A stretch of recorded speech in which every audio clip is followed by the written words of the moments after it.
Welcome to What Are You Sporting About podcast, a podcast about business, employment, sports, and entertainment to help educate, support, and guide you to your next level. Here's your host, attorney Savania DeBarros.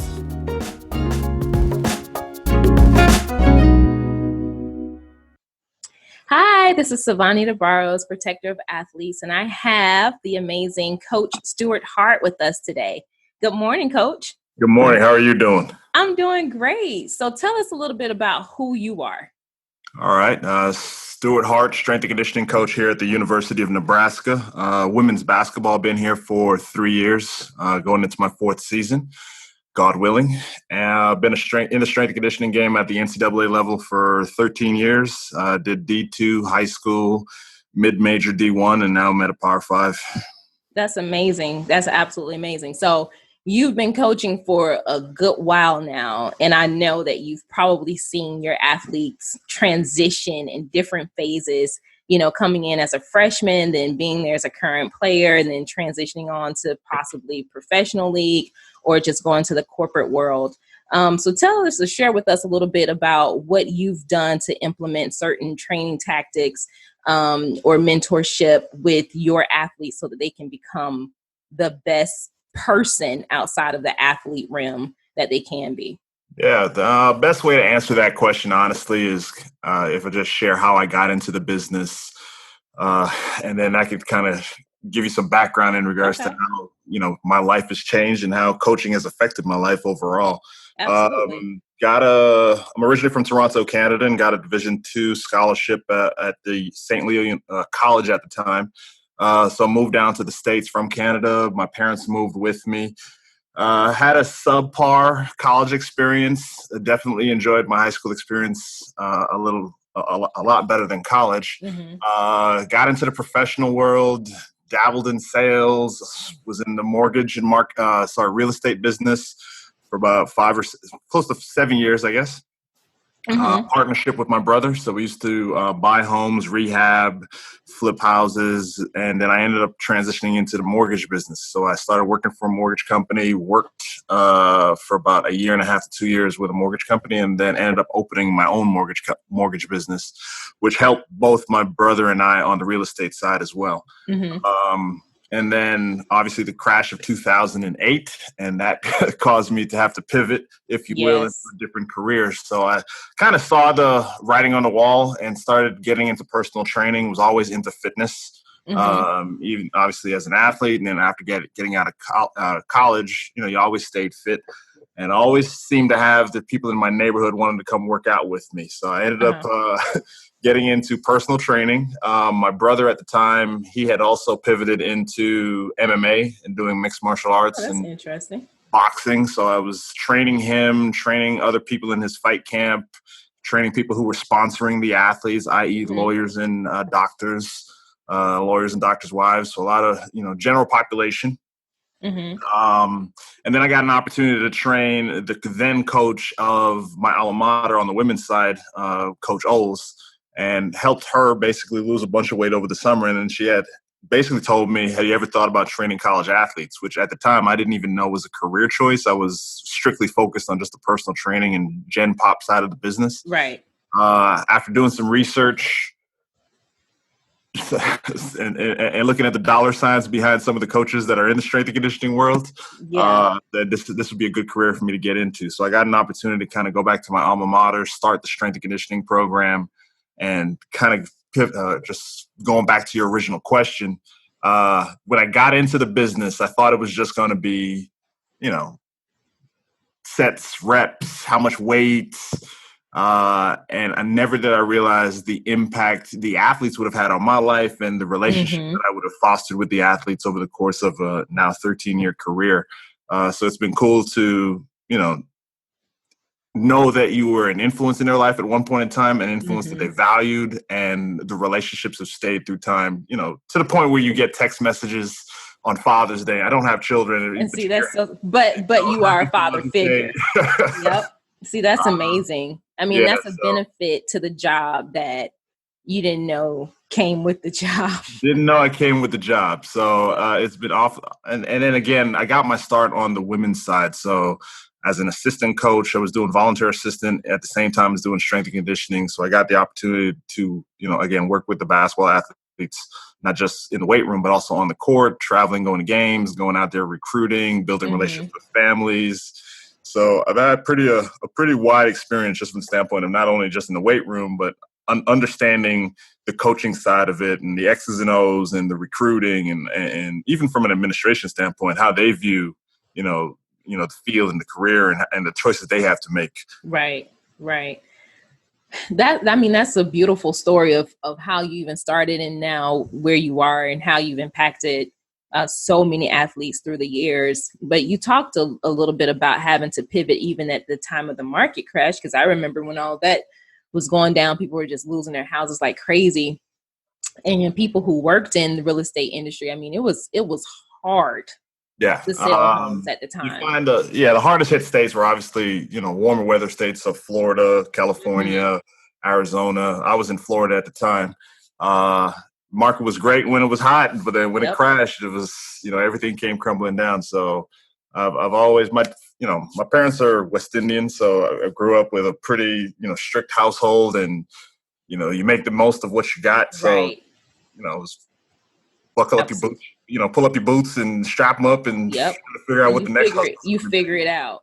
Yeah, you figured it out. So. Even right now, so we're dealing with this pandemic, and I feel like it's just not going to go away anytime soon. But we've had so many, like the Big East Conference and other conferences are canceling their sports, and I believe more so just for the safety and health of their athletes. But it's causing, especially some of these athletes who are seniors and who are trying to basically pitch themselves for the pros, they're having to find a different way to try and pivot now in their craft so that they can be seen. So can you talk a little bit about COVID-19 and the impact that it's having on college athletics, especially around the training environment? For sure. One of the beautiful things I'd like to say is that, here at the University of Nebraska, we just have such the resources here are just plentiful. So from the standpoint that, we've got the medical personnel, obviously, we've got athletic training, we've got strength and conditioning, we've got sports psychology, down to sports nutrition. And all of these, different areas are able to come together, collaborate, have conversations, of what the athlete experience should be, what we'd like it to be. And then taking COVID-19 into consideration, at the college level, everything pretty much came to a cease in March, basically the middle of March. Yeah. With the NBA canceling their season, that pretty much, it happened at a time where, most college basketball athletes were in some sort of postseason play, whether it was conference tournaments or waiting for a bid to the NCAA tournament. Correct. So it all came down at the same time. So our athletes were basically, the mandate came down that, all postseason play was being canceled, conference tournaments were being canceled. And then basically within a day or two, individual campuses were making their decision in regards to shutting down in-person classes, going to a more of an online format. So for us at that time, we just made the decision, our coaching staff made the decision, our athletes had the option to go home because we couldn't do anything on the court. Obviously, postseason was finished, and it wasn't safe to take them into a weight room environment either. So our athletes went home basically about March 16th, during that time, a lot of Zoom calls, a lot of conversations, keeping in touch with them, letting them know kind of, what was going on, what as best we knew it at the time, because it was obviously a very fluid situation. Right. But we've had our athletes back on campus since about the third week in May, moving into the beginning of June. And we've been, basically training and kind of operating as best we can under the rules and guidelines set forth by the NCAA. And also trying to keep our athletes safe here on campus. So, we've been managing COVID. Obviously, it's, again, fluid. So, in the news recently, you're hearing, football has now made the decision, at the NCAA and at the different conference levels that it's not safe to have fall sports. So, again, we're, using our team here at Nebraska, and what's the the anxiety that our athletes might be feeling, and how do we approach that conversation? Is it affecting their sleep? Is it what do we need to speak about in the weight room environment? What do we need to speak about before practice, after practice? How do we give our athletes an opportunity to kind of vent and or ask the questions that may be top of mind for them? So it's obviously, again, fluid. We're trying to do the best we can. But what's beautiful is, it's not something I've got to do by myself. Right. Or our coaching staff has to do it by myself. We have a support team around us. And that's the beauty of really having a whole team built in, to the organization, because it definitely helps you to take those bits and pieces of struggles that these athletes are having and be able to come with a holistic viewpoint of what you can do to make sure that they can get through this, but also gain an entire benefit or opportunity out of the situation also. Yeah, what's been also interesting is just even the athletes. Again, I've been doing this for quite some time, so I've got a lot of athletes who are, they playing professional ball overseas in whichever countries, and obviously those leagues have also been impacted. They've been, not allowed to play or participate, and they've been now sent back home. So what's been cool is honestly just having those athletes reach out to me and ask, Coach, what are you guys doing?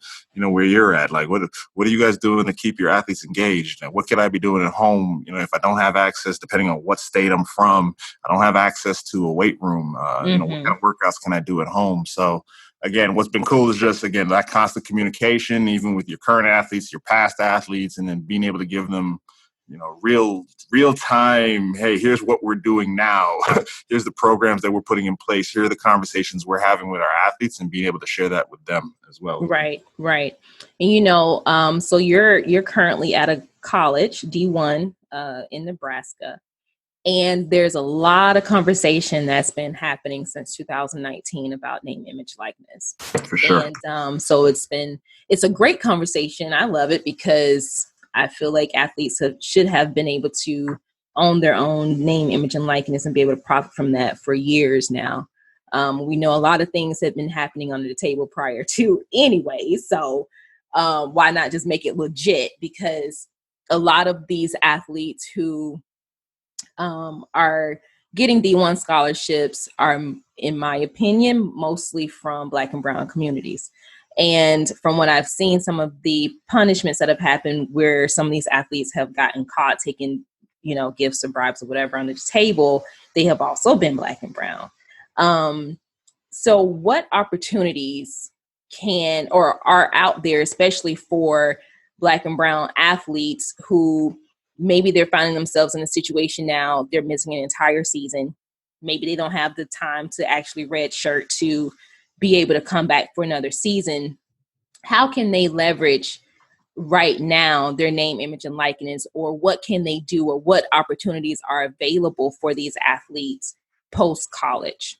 Yeah. Again, being at Nebraska has definitely been an eye-opening experience for me. Obviously, you're at a Power 5 institution here in the state of Nebraska.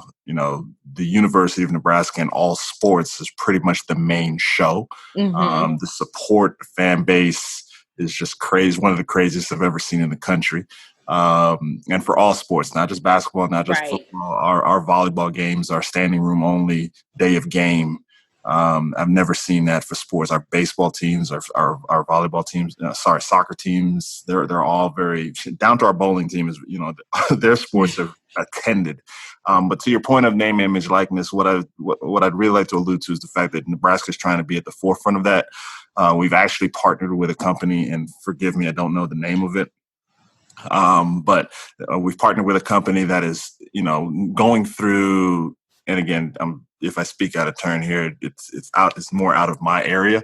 But they're going through their social media accounts, and they're trying to help our athletes understand, what their social media presence is worth, and the kind of money that they can probably generate, if they wanted to, by partnering with businesses within the community. And I guess the point I'm more trying to allude to is, at least here at Nebraska, because we are the only show in town, our athletes, whether it's football, basketball, volleyball, it really doesn't matter the sport.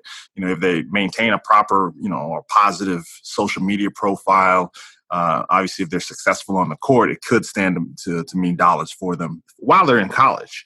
Now, to your question, what it's like outside of college, I think what's great about the college experience is you get to learn what are the proper ways to manage yourself, not only as an athlete on the court, but your training. And now we're shifting into, okay, how do you actually generate dollars for, as a professional out there, and dealing with media and how you operate yourself within the media, how that can affect, dollar signs down the line from a marketing standpoint.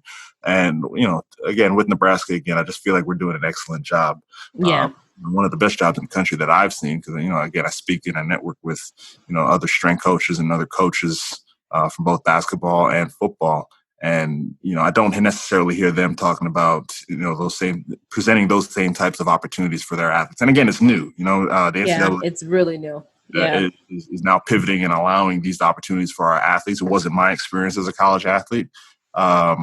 So it's interesting to see where it's going to go, but I just feel like, we're doing a great job here, with the teams that I've seen and, the organization that we partnered with. And I'm sorry, I don't have the name of that company. Oh, no, that's fine. I'm actually glad though, that a lot of states and schools are being proactive about this, even if they haven't, the state itself hasn't passed legislation, these colleges know that it's coming, and why not go ahead and start preparing the students to be successful on that, because if they don't, there's going to be a huge conflict, because now, you technically have entrepreneurs, right, on teams, and they have to be able to have hard skills to manage all of that, plus still manage schoolwork and show up for practice and games. And the time, we always make the point, the things that we learn, and again, I've got a bachelor's and a master's, so I'm not speaking ill of the college education, but we always make the point, do we really teach our athletes, or do we really teach our students what the survival skills are for living real life outside of college, in the real world? Can you balance a checkbook? Can you, do you know how to start a business? Do you know how to, file your taxes? Like, these are real world things that you're going to have to learn. So what's cool, especially being a former college athlete, knowing what my experience was, being a coach, knowing what that experience was, and now, being in the support staff, but also just seeing how the NCAA and how the college athlete experiences just changed and improved. Mm-hmm. We've all seen the stories of athletes who make it, they make it to the whatever professional league, and, within 5 years after retirement, they've lost all of their money. Well, were they really educated on how to handle, the large sums of money that they can get when they step off of the college, playing field or court and into the professional ranks? It's no longer about, what sneakers I'm wearing or, what the logo is. It's now, okay, I can pick which logo I want to go with and how much are they going to pay me? Right. How I operate myself in whatever city I happen to be, what marketing dollars can I make, by just being a positive image. So it's cool to just see that education being given at the college level, because more often than not, they don't get it until they get to the league. Absolutely. Absolutely. And that's why we need coaches like you who are, in the middle schools, in Pop Warner, having conversations, of course, for the level of where the athletes are, to start these conversations and make sure that these children have a background of information and knowledge that is a foundation. So when they are in college, it's not something new that they just heard, and it will help them along the way. So you, Coach, are making history in Nebraska. You're currently the only Division I collegiate strength coach in the whole state of Nebraska. How did that happen? To be honest with you, I didn't know it. My athletic trainer is the one. You know what happened? Obviously, with everything going on here in the United States, Black Lives Matter movement, I Can't Breathe, just the experience of the, black male, if you will, with police enforcement or the police department, the recent deaths, killings, murders, however you want to, put it. It's opened up a lot of conversations within organizations, whether they be business organizations, whether it be, within higher education, and conversations just between, general folks. Like, You got black friends, white friends, brown friends.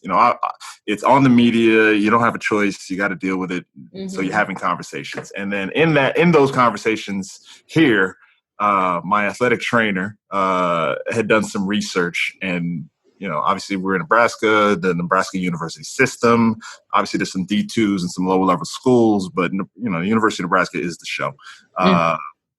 And within the Nebraska system, and more than that, just all higher education, college athletics, myself and my athletic trainer, were the only people of color or African Americans in positions of strength and conditioning and athletic training. So it became a topic of conversation just within our own staff and then within our own department. Our athletes have shared their viewpoints, their experiences to the institution, and how much of a difference it has made to have that representation. So little did I know I was coming out here to set history. But you did. And it's awesome. It's a sad thing in hindsight, because you would hope that African Americans or people of color and different ethnicities would be in positions where we represent a high percentage, of teams or whatever it is. But it's also a great thing to know that there is movement, there is change that's being made. So I'm super excited for you, and I'm very happy that you are able to be out that way and representing for the group of minorities, so that they can feel like someone is listening to them and understand them. So I definitely appreciate it. Let me also clarify, I'm not the first. I'm just right now, I'm the only. Just right now you are correct. Just the only. You may not be the first, but we still need some representation out there. Sure. But to your point, like for me, and I tell my athletes this all the time, like, we always ask, one of the things I always do with my athletes is I ask them, what's your why? Like, why do you play college basketball? Uh-huh. Why are you here? Why do you want to come to, the University of Nebraska? And in that conversation, what I try to do is also share with them what my why is. And the biggest motivation for me, again, coming from Canada, moving down to the South, I was at a rural campus just north of Tampa, a small private Catholic institution. And my experience as a college athlete was there wasn't someone like me that I could have gone and talked to, that I could have gone and vent to. Now, it's not to say that I didn't have someone, but again, I think for representation and, I guess it being balanced in regards to, okay, if the population of the athletes look one way, then why isn't that also represented within administration or within coaching staff? My why has been to be for my athletes what I wish I had when I was an athlete, because I didn't make the greatest of choices, but I also didn't have someone that could have mentored me or, giving me that guiding hand when I needed it, when I was stepping in the wrong direction, if you will. Yep. So for me, it's interesting. And again, I've been doing this for a while, and the conversations that I'm able to have with my athletes and the way that it's received, because they know where it's coming from. They look across and they can say, okay, well, I know what your background is. I know what your experience was. I know where you came from. I know what your family life is like, and it's pretty similar to mine. Maybe you might have something to say that might be of value. Correct. And again, it's that familiarity, when you may not know the person, but you're technically from the same community, they will see you as a father figure. They will straighten up when they get the look. You know what I mean? And they know, but they also know what the look is. Right. Like, boy, you better get it together. For sure. Not everybody can pull off the look, Right. Look, I'm still practicing mine. I have a 3-year-old, so I practice on him every chance I get. But no, it's so important to, and you're right, to know your why behind everything, which is exactly one of the reasons why I wrote the book, What Are You Sporting About? Because it asks you to truly just think about your purpose. What is your purpose in all of this? Being an athlete is literally one hat that you will wear in your entire life. One hat out however many things that you may do and become. And so I do feel like it's still a beautiful opportunity to be an athlete, to go to college and meet different people. You know, it can take you all types of places. It can take you around the world, but what is your purpose behind it? Yes.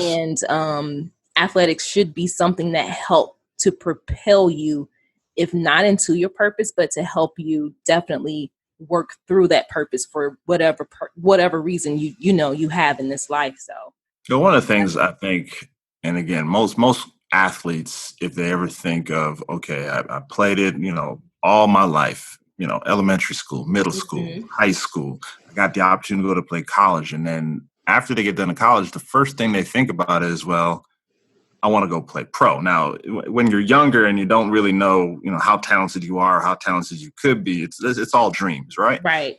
As you get a little bit older, reality start to set in. You realize where you're at in the totem pole in regards to talent, in your region, in your country, in your state, whatever it is. Maybe the professional is not an option for you. And for me, what I've tried to show is, okay, yeah, I started off as an assistant coach and I did that, but I made a personal choice to pivot into an area where I felt like I could bring the most value. And I've just been passionate about strength and conditioning. I know what it did for me from an athlete standpoint, from a development from high school to college, my career during college. I know what it's like, for me, it's a lifestyle. But I guess what I try to do is, all right, so you're not going to play pros, but you want to still be involved in college athletics. All right, well, have you ever thought of being a strength and conditioning coach? Have you ever thought about being an athletic trainer? Have you ever thought about being an athletic director? Right, because you can still do things in athletics. Yes. But I think sometimes we have athletes who get so hung up on pro, that's it. That's not it. You can still, if your dream is to be in sports, or be in pro sports, maybe you're just not playing the sport, but maybe you are in administration, which is a great thing, actually, because there definitely needs to be representation there too, but I think, yeah, you're right. People need to find a deeper conversation within themselves, especially once they're at that age and that level, to really think about what is it that you truly want. Pro sports may not give to you what you really, really want. Yeah. And I tell my athletes all the time, like, I'm not out there on the floor with you, but I am literally on a daily basis reliving a college experience. You know what I mean? Like, I'm getting to be in a weight room with athletes, at the college ranks. I'm getting to train them. I'm getting to teach them, a work ethic, a mental approach, a toughness, physical and mental. And how does that translate into the real world? How can I use this when I'm learning here in the weight room, when I have to step out on the basketball court? More importantly, how can I use this when I step out of the facilities and I'm walking to my class and I've got to deal with a professor who's not absolutely not easy to work with? How can I then pivot that into a career, and how can I apply? So it's for me, it's life training. It's not necessarily strength training. It's really life training. And again, you're if we're pivoting back to the state of America and the state of the Black experience in America, and giving our athletes a toolbox to kind of navigate and move through, whether it's being the mental aspect of the toughness or the physical toughness, or I tell them, you got to put on an armor when you get out there in the world. You get to work on your mind, you get to work on your body, but when you step out there, you got to actually put it into practice. And there's no whistle, there's no timeouts. You know what I mean? Like, it's real life when you step out there. So that's real stuff. Yeah. It really is, and it's great advice, because it's true. I mean, there's not going to be. I mean, I guess you could have a coach in the game of life, but you don't have anyone really keeping you accountable except for you. So, things are going to get hard. People are going to say no. Things are not going to go the way that you want them to go or the way that you planned, but it's essential that the athlete pick themselves up and just keep going. Yes, for sure. Yep. Well, Coach Stuart, I definitely appreciate you for taking the time out to speak with us today and share a little bit about your history and how you got to Nebraska as a strength and conditioning coach. I love everything that you're doing and all of the quality mentorship that you're providing. Keep it up, because I know these athletes could use it, and it can use more people like you. It was a pleasure with you being here. I appreciate it. Thank you so much. Bye. Bye. Thanks for joining us this week on What Are You Sporting About podcast. Make sure to visit our website, prosportlawyer.com, where you can subscribe to the show in iTunes, Stitcher, or whatever your favorite platform is, so you'll never miss a show. And while you're at it, if you found value in the show, we'd appreciate a rating on iTunes or iHeartRadio. Or if you'd simply tell a friend about the show, that would help us out too. If you like the show, you might want to check out our book, What Are You Sporting About? Attorney Savania DeBarros is available for private consulting at sldebarros.com. And remember, we're here to educate, support, and guide you in your journey to success, because we're all sporting about something.